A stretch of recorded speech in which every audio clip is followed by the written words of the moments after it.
आज का डिक्टेशन 100 शब्द प्रति मिनट स्टार्ट होगा 5 सेकंड बाद।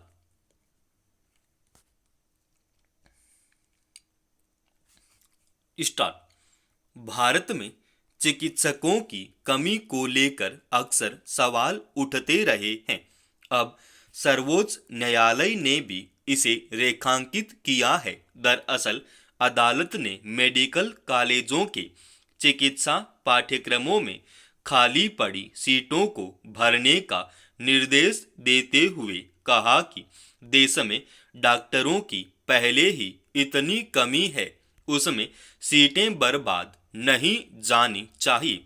इस महीने के अंत तक काउंसलिंग कराकर उन सीटों को भरा जाए।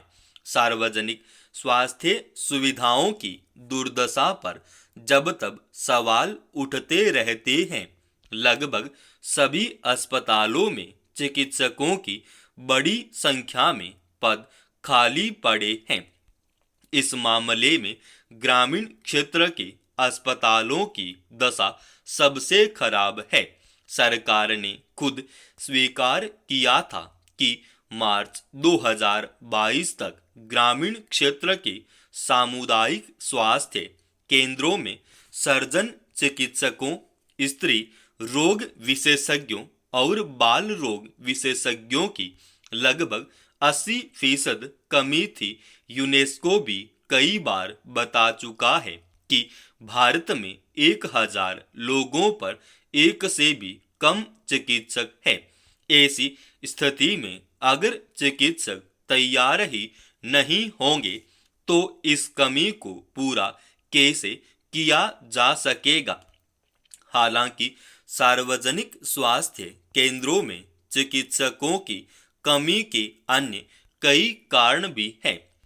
सब पहले तर्क दिया जाता था कि हमारे यहाँ इसलिए जरूरत के मुताबिक योग्य चिकित्सक नहीं तैयार हो पा रहे कि मेडिकल कॉलेजों में सीटें बहुत कम हैं। इसके मद्देनजर कुछ नए कॉलेज खोले गए और सभी कॉलेजों में सीटें बढ़ा दी गई।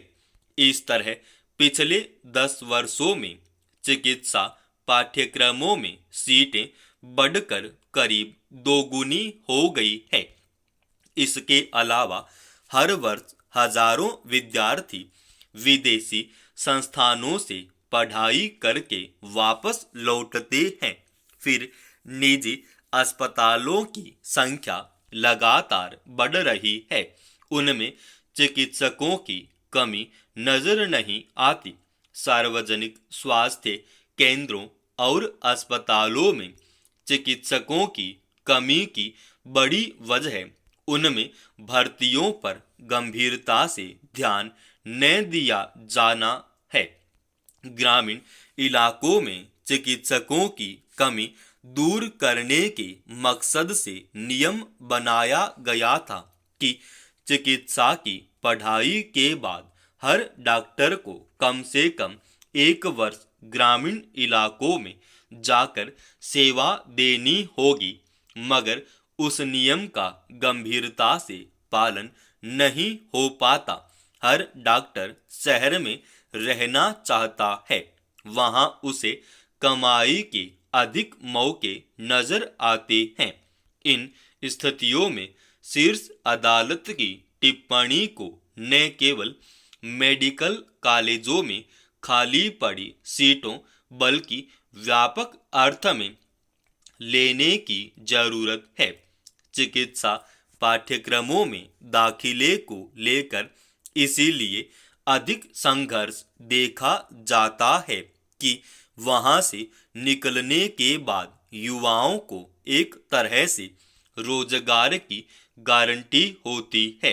वे निजी तौर पर भी अपना चिकित्सालय खोलकर अच्छी कमाई कर लेते हैं, मगर चिंता उस बहुसंख्यक आबादी तक स्वास्थ्य सेवाएं पहुंचाने को लेकर हैं जो अपने इलाज पर पैसे खर्च कर पाने में सक्षम नहीं है।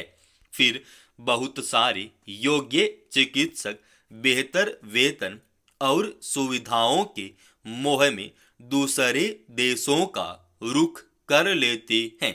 यही वजह है कि अनेक रोगों के विशेषज्ञों की भारी कमी बनी हुई है। चिकित्सा विज्ञान के क्षेत्र में अनुसंधान की कमी को लेकर भी स्थिति संतोषजनक नहीं है। ऐसा भी नहीं कि ये सारे पहलू सरकारों की नज़र से ओझल हैं, मगर तमाम दावों के बावजूद चिकित्सकों की कमी को दूर करने, सार्वजनिक स्वास्थ्य केंद्रों में सुविधाएं बेहतर करने आदि को लेकर उल्लेखनीय कदम नहीं उठाए जा पा रहे। इसलिए सर्वोच्च न्यायालय की टिप्पणी को गंभीरता से लेने की जरूरत है। राजस्थान के जयपुर में शुक्रवार को एक ट्रक और टैंकर में टक्कर की वजह से भयावह हादसा हो गया। अजमेर जयपुर राष्ट्रीय राजमार्ग पर एक पेट्रोल पंप के नजदीक एलपीजी गैस से भरे टैंकर और रसायनों से लदे ट्रक में हुई टक्कर के बाद तेज धमाके के साथ वहां करीब 300 मीटर के दायरे में आग लग गई। इस घटना की भयावहता का अंदाजा इससे लगाया जा सकता है कि आग की चपेट में 40 से ज्यादा गाड़ियां आ गई। उसमें 11 लोगों की जान चली गई और 40 से ज्यादा लोग बुरी तरह झुलस गए। कई पूरी तरह जलकर लोगों की सिर्फ हड्डियां मिल सकी। हादसे के बाद सरकार ने राहत के तौर पर मुआवजे की घोषणा कर दी, लेकिन सवाल है कि ऐसी घटनाओं को रोकने के लिए क्या उपाय किए जाते हैं ताकि इतने बड़े पैमाने पर लोगों के जीवन से खिलवाड़ न हो। इस दुर्घटना को जयपुर में अब तक के सबसे बड़े हादसों में से एक माना जा रहा है, लेकिन यही बात शहर की यातायात व्यवस्था पर एक सवालिया निशान है। यह सही है कि कोई भी हादसा गलतियों या लापरवाहियों का नतीजा होता है, मगर यातायात प्रबंधन महकमे की यह जिम्मेदारी होती है कि वह वाहनों की आवाजाही के लिए नियम कायदों से लेकर उस पर अमल के साथ साथ वाहनों के सुरक्षित संचालन सुनिश्चित करने के लिए हर स्तर पर चौकस रहे।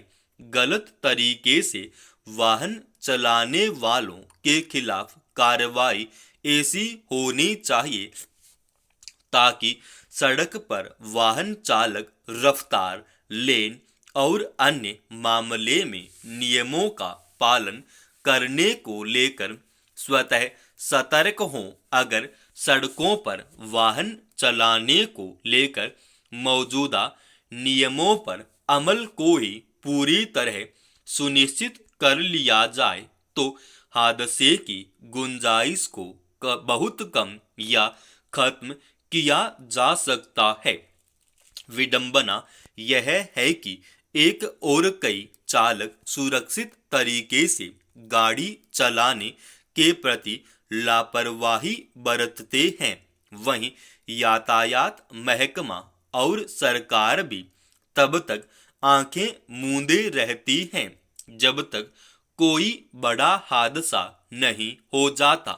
यह बेवजह नहीं है कि सड़कों पर हादसों का सिलसिला जारी रहता है और सरकारें सिर्फ मुआवजा देने को अपनी जिम्मेदारी मानकर निश्चित हो जाती है। समाप्त। दोस्तों, रोजाना ऐसे ही एडवांस डिक्टेशन के लिए इस चैनल को आप अभी सब्सक्राइब कीजिएगा और आज के इस डिक्टेशन का पीडीएफ फाइल हमने हमारे Telegram channel study with SP Swami पर डाल दिया है।